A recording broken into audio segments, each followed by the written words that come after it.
ના અમે ફુહાર કરતા એ બરાબર નહીં લાગી લી સરખી મેં લાગી બસો મને અડાડ દે અને ચોટા દે ચોટા ચોટી દે ચોટા દે થઈ ગઈ હવે ચેટી રાખ એ બાર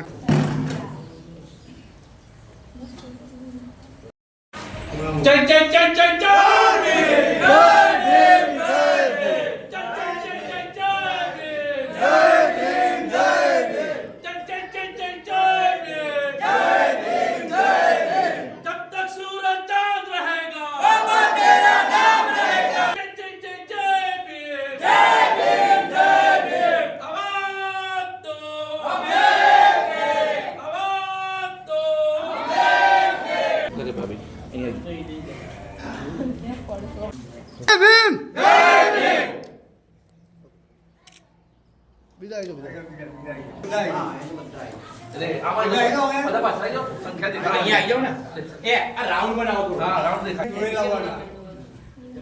બધા પેલા આવી જાઓ બેન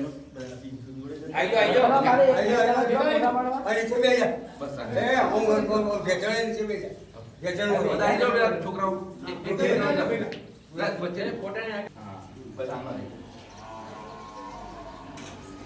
જય જય જય જય જય ભીમ જય ભીમ જય ભીમ જય જય જય જય ભીમ જય ભીમ જય ભીમ આવાજ દો આવાજ દો જય જય જય જય જય ભીમ પહેલાં તો અહીંયા ઉપસ્થિત દરેક સાથીઓનો હું સાધુવાદ કરું છું, ધન્યવાદ કરું છું. અને સૌથી પહેલાં તો આજ આપણે જે વસઈ મુકામે રાજુભાઈ જે મિશન પાડ્યું છે આંબેડકર મિશન સંઘના સાથ સરકાર સાથે, તો સૌથી પહેલાં કાર્યક્રમો આપણે આપણા સંતો મહામાનવોને નમન કરીએ છીએ. નમન કરતાની સાથે આજે આપણે મહિલા દિવસ છે.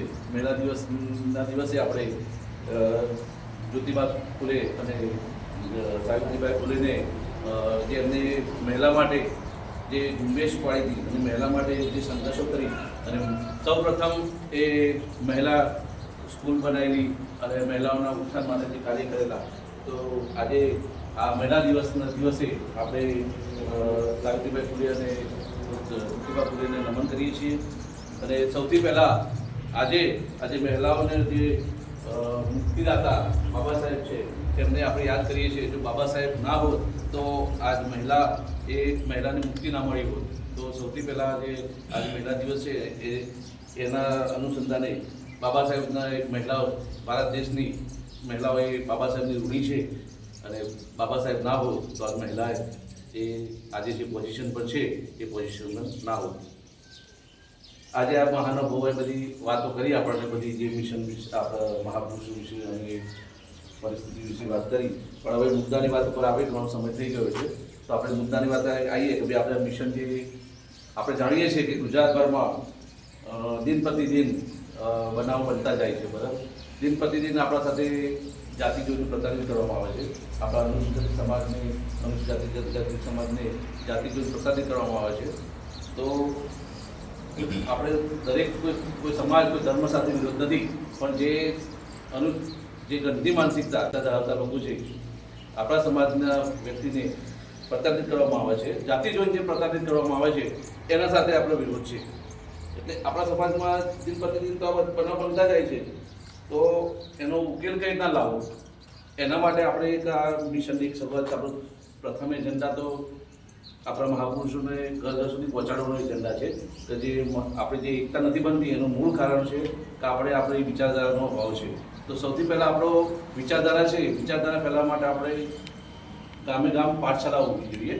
તો આપણે મહાપુરુષોની વિચારધારા માટે પાઠશાળાઓની શરૂઆત કરવા માંગીએ છીએ અને આપણે એવું છે કે આ વસાઈ મુકામથી આપણે વસાઈમાં પણ આપણે પાઠશાળા ચાલુ કરીએ. બરાબર રાજુભાઈ? એટલે આ જે આપણો આંબેડકર પાર્ક છે એમાં એક પાઠશાળાનું પણ એક આપણે આયોજન કરવાનું છે. બીજો મુદ્દો આપણે એ છે કે ભાઈ મુદ્દો અન્ય અત્યાચાર, જેમ રાજુભાઈ કહ્યું, આ બીજા સાથીદારો કહ્યું, અહીંયા ઘણા આપણા પીડિત સાથીદારો છે. તો સમાજની અંદર દિન પ્રતિદિન અન્ય અત્યાચારો થતા જ આવે છે. બરાબર, પણ એની રોક નથી લાગતો. આપણા દેશને આઝાદ થયા આજે આટલા વર્ષો થયા છે, તેમ પણ જો જાતિવાદ રાખીને એની ગંદી માનસિકતાના અભાવે એ લોકો આપણને અનુસૂચિત જાતિ સમાજને જો પર્ટિક્યુલર અનુસૂચિત જાતિ સમાજ કહું છું એને ટાર્ગેટ કરીને જો આ રીતના એ લોકો એજન્ડા બનીને કામ કરતા હોય તો એ ખૂબ જ નિંદનીય છે. એટલે કે આ જે માનસિકતા છે એ માનસિકતાથી એમને ના કારણે આજે પ્રતિનિધિત્વ થાય છે. તો આજે પણ આપણે વિચારીએ કે ભાઈ જાતિવાદ નથી, પણ જાતિવાદ છે.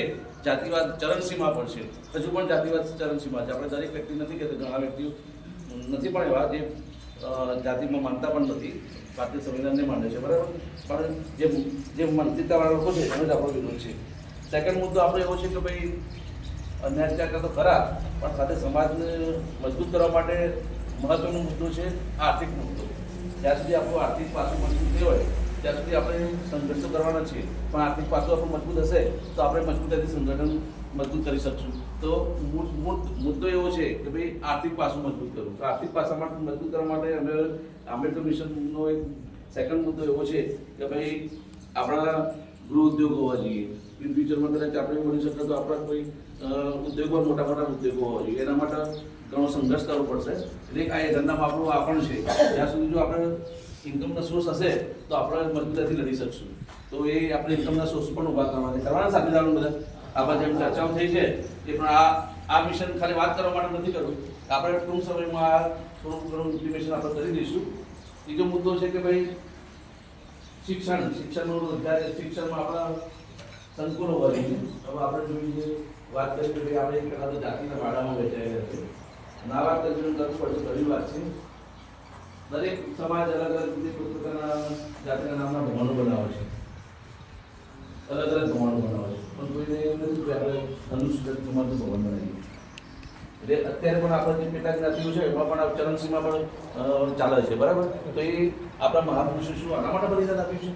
હજી પણ આપણે જાતિના વાડામાં વહેંચાયેલા છીએ, તાકાતને વેચી નાખી છે. બાકી જો આપણી તાકાત જો મનુની જો વાડામાં ના વેચાવો, અલગ અલગ આપણે જે જાતિના વાડામાં આ ચમાચા, આ રોહિત છે, આ વણકર છે, આ તુરી છે, આ તરગાળા છે, આ વાલ્મીકી છે, અલગ અલગ જાતિમાં વેચેલા છે. આપણે એક શાના માટે? આપણને તાકાતને વેચવા માટે. હવે આપણે શું કામ કરવાનું છે?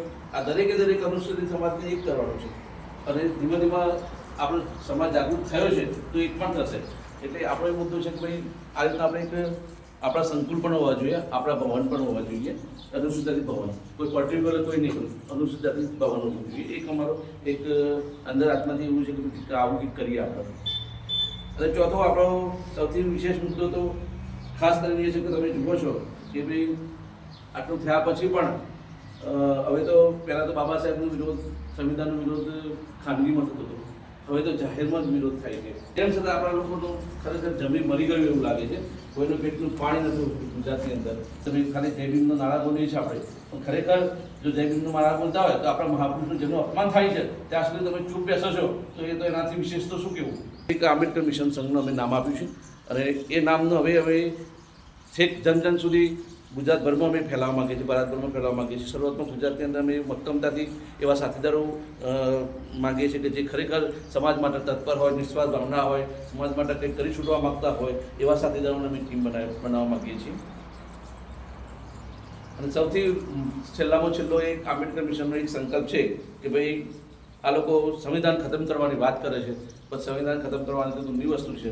સંવિધાનને આંચ પણ નહીં આવવા દઈએ. એના માટે આ બાબા સાહેબના સિપાહીઓ બેઠા છે.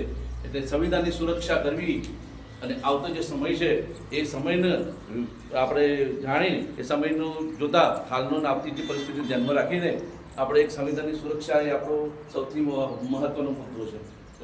જો સંવિધાન હશે તો આપણે છીએ, સંવિધાન નહીં હોય તો આપણી કોઈ અસ્તિત્વ જ નથી. એટલે આપણા માન સન્માન આપણે કોઈ આપણા અસ્તિત્વની લડાઈ છે.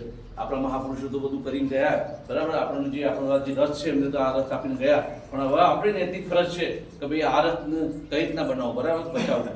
એટલે આજે સંવિધાન છે, સંવિધાનને કઈ રીતના બચાવવું, સંવિધાનને દિન પ્રતિદિન એને ખતમ કરવામાં આવે છે. ત્યાં સુધી આપણે બહેરા મંગાની જેમ જોઈ રહ્યા છીએ તો એ આપણા માટે શરમજનક છે. આપણે ખરેખર તો બાબા સાહેબના સંતાનો જ ના કહેવાય. એ ખરેખર જો બાબા સાહેબને આટલો બધો રસ આપેલો છે એને જો બચે બાબા સાહેબે આ ના આપ્યો તો આ જગ્યાએ તમે હોત જ નહીં. તમારું કોઈ અસ્તિત્વ તમને પછીતું પણ બધું જિંદગીમાંથી બાબા સાહેબે પોતાનું પરિવારનું, પોતાના આખા જીવનનું અસ્તિત્વ આપણા માટે સર્વસ્વનો ન્યોછાવર કરી દીધું છે.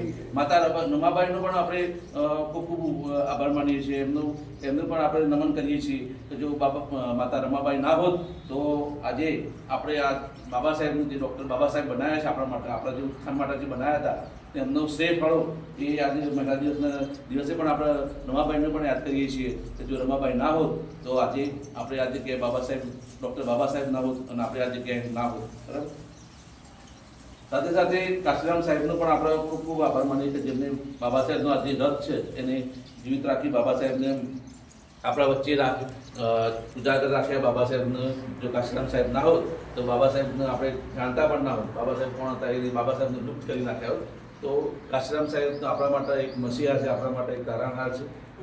આ કાર્યક્રમમાં બાબા કાશીરામ સાહેબને યાદ કરતાં પણ આપણે કહીએ છીએ કાશીરામ સાહેબ બાબા સાહેબ તો નથી, પણ હવે આપણે એના વંશજો છીએ.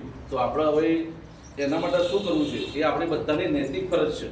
કોઈ એક વ્યક્તિ પર્ટિક્યુલર મારી કોઈ પર્ટિક્યુલર વ્યક્તિની વાત નથી. દરેક વ્યક્તિનું નૈતિક જવાબદારી છે. હવે નૈતિક જવાબદારી સમજીને એને સમાજ માટે શું કરવું છે, સમાજના ઉત્થાન માટે શું કરવું છે એ પોતે નૈતિક ફરજ સમજીને બહાર આવશે તો જ આપણે આ મિશન પૂરું કરી શકશું. એટલે બીજું કશું નથી કરતું, પણ આપણે આ મિશન જે છે એજન્ડા પ્રમાણે તો સૌથી પહેલાં તો આપણું મહાપુરુષો ઘર સુધી પહોંચાડવાનો એક એજન્ડા છે આપણો. બીજું છે આપણો રોજગારીનો એજન્ડા છે. ત્રીજો જે આપણું છે શૈક્ષણિક આપણું કંઈક આગળ સંકુલ બનાવીને આપણે સમાજ માટે કંઈક કરીએ છીએ. અને ચોથો સૌથી વિશેષ મુદ્દો આપણો સંવિધાનની સુરક્ષા માટે આપણે શું કરીએ. આપણે જ્યાં સુધી છીએ ત્યાં સુધી સંવિધાન આંચ ના આવે. બરાબર. અને આપણે આવતી પણ પેઢીને એવી તૈયાર કરીએ જેથી કારણે જે આ લોકોનું જે મનુવાદી જે માનસિકતાથી જે લોકો પ્રતાડિત છે અને જે સંવિધાનને ખતમ કરવાની વાત કરે છે એનો આપણે દાખમાં લાવીએ અને આપણી પેઢીને એવી તૈયાર કરીએ. એ તૈયાર કરવા માટે આપણે પાઠશાળાઓ ચાલુ કરવી પડશે. ગ્રાસ લેવલે આપણે પહેલી પાઠશાળાઓની શરૂઆત કરીએ અને આ જે વસઈ મુકામે છે વસઈ મુકામે ત્યાં સુધી ખાલી છે ત્યાં સુધી આપણે એક પાઠશાળાનું આયોજન કરીએ છીએ, એક લાઇબ્રેરીનું આયોજન કરીએ છીએ અને એક ક્લાસીસનું આયોજન કરીએ છીએ. બરાબર. અને આંબેડકર હોલ બનાવીએ છીએ અને આંબેડકર પાર્ક બનાવીએ છીએ. એ સમાજના ઉત્થાન માટે આપણે આ બનાવેલો છે. સમાજના ઉત્થાન માટે, રોજગારી માટે એટલા માટે બનાવેલો છે. અને આ એક એના માટે હું સૌથી પહેલાં તો રાજુભાઈને ખૂબ ખૂબ આભાર વ્યક્ત કરું છું કે રાજુભાઈ જે સાહસ કર્યું છે લગભગ 2021થી એનો સંઘર્ષ કરતા આવેલા છે અને એ સંઘર્ષનું પરિણામ આજે આપણને સફળતા મળ્યું છે. અને આંબેડકર મિશન સાથે જોડે આંબેડકર મિશનનો પણ એક મોકો મળ્યો છે આનો લાભ લેવાનો. બાકી આનું સર્વશ્રેષ્ઠ બધું જે યોગદાન છે, સર્વશ્રેષ્ઠ યોગદાન એક રાજુભાઈનું યોગદાન છે. અને રાજુભાઈને અમારે જેમ ટોકિંગ થાય છે એ પ્રમાણે અમે એવું કરવા માગીએ છીએ કે ભાઈ કોઈ પણ હિસાબે જીવનમાં આવ્યા છે તો સમાજ માટે કંઈક કરી જવું છે. અને આ આપના કાર્યક્રમના માધ્યમથી હું એક કહેવા માગું છું, આ સમાજને કહેવા માગું છું. અને જે આજે આંબેડકર મિશન સંઘ એ કોઈ સંગઠન નથી, એક સમુદાય બનાવ્યો છે આપણે. અને એ સમુદાયની અંદર જે બી ફૂલે શાહુ આંબેડકરી વિચારધારા વ્યક્તિ હોય, સંગઠન હોય એ જોડાઈ શકે છે. અને આપણે આ જે મુહિમ ઉપાડી છે એ મુહિમ અંતિમ સુધી પૂર્ણ કરવા માટે જે આ આંબેડકર મિશન સંઘ બનાવ્યું છે એનું મજબૂતાઈથી આગળ વધારે એવી અપેક્ષા રાખીએ છીએ. અને આ મેસેજ સમાજના દરેક સાથીદાર, દરેક સંગઠનનું મિશનરી સાથી સંગઠન છે એમને કહેવા માગું છું, આવો આપણે બધા સાથે મળીને આ મિશનને એક સાકાર કરીએ અને આપણા મહાપુરુષનું સપનાઓને સાચા અર્થે સાકાર કરીએ એવી અપેક્ષાઓ રાખીએ છીએ. જય ભીમ, જય ભારત, જય સંવિધાન, જય જય જય જય. હાલ એક બનાવ આપણે બનેલું છે તલાલા ભાવનગર જિલ્લામાં એક ભરતભાઈ સુંદરવા કરીને આપણા એક્ટિવિસ્ટ સાથી છે. એમને જાતિવાદી માનસિકતાવાળા લોકોએ એમને હત્યા કરવામાં આવી છે. એટલે હવે અત્યારે એ બધી પોલીસ પ્રોસેસ ચાલુ છે. હવે શું એમાં તથ્ય આવે છે એના પછી આપણે પણ આવા જો મિશનરી સાથીઓનું ખોવા પડે બહુ દુઃખની વસ્તુ છે. અને આ એક આપણે સંવેદના પાઠવીએ છીએ અમને. પણ આ જે બનાવો છે એ બનાવો ક્યાં સુધી આપણે સહન કરશું, ક્યારે રોકી શકશું? જો એક્ટિવિસ્ટોને જે રીતના ટાર્ગેટ કરવામાં આવશે તો આમ આપણી જનતા છે, આમ આપણી પ્રજા છે એનું આપણે રક્ષણ કઈ રીતના કરી શકશું? તો આ મુદ્દે આપણે જ્યારે એને કોઈ કોલ આપીએ તો આપ સૌ સાથીદારો તૈયાર રહો એવી અપેક્ષા રાખીએ છીએ. અને ફરી આવા કોઈ સાથીદારો સાથે, આવા એક્ટિવિસ્ટ સાથે જો હવે જે બી ગંદી માનસિકતા રાખતા હોય તો એને મગજનું કુસુમ કાઢી નાખે. તો અમે ભારતીય સંવિધાન માનીએ છીએ, બાબા સાહેબનું માનવાવાળા વ્યક્તિઓ છે, કલમનું માનવાવાળા વ્યક્તિઓ છે. મહેરબાની કરીને અમને જે બાબા સાહેબે કલમ આપી છે એ કલમને આધારે અમને ઉન્નતિ કરવા દો. અને જો તમે આમાં વારંવાર આજના પ્રકારની કરવામાં આવશે, અમારા સમાજ ઉપર અમારા એક્ટિવિસ્ટ ઉપર જો પ્રકારની કરવામાં આવશે, હવે બાબા સાહેબનું માનીએ છીએ, કલમનું માનવાવાળા વ્યક્તિ છે, તે મહેરબાની કરીને અમને કલમની દ્રષ્ટિએ અમને આગળ વધવા દે. અમને પણ આ 5,000 વર્ષોથી આપની કલમો મને રાખેલા છે, અમને મને એક મોકો આપો કે જે અમે આજે અમે બાબા સાહેબે મોકો આપેલો છે એને કલમના દ્રષ્ટિએ અમને આગળ વધવા દો. જય ભીમ, જય ભારત, જય સંવિધાન. જય જય જય જય જય ભીમ.